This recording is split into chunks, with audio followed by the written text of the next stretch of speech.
The medicinal use of thorn apple or Datura Innoxa. Parts used, the leaves, and for external use only. For home remedy, you may use thorn apple as treatment for some disease, and this is what you need to know. The thorn apple is a short shrub which reaches a height of 1.5 meters. The leaves are ovate with a few teeth. The bell-shaped solitary flowers are large, white or nearly purple.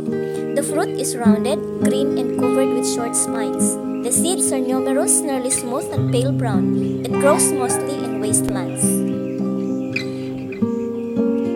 Thorn apple is used mainly for the treatment of piles. It also relieves rheumatic pains and is used for swellings, eye diseases, and earache. How to use this?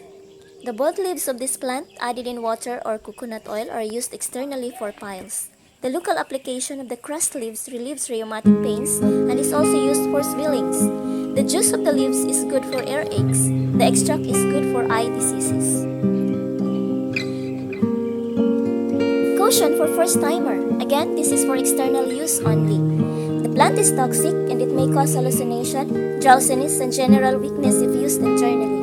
So if it is used, it should be under medical supervision. Thank you guys for watching.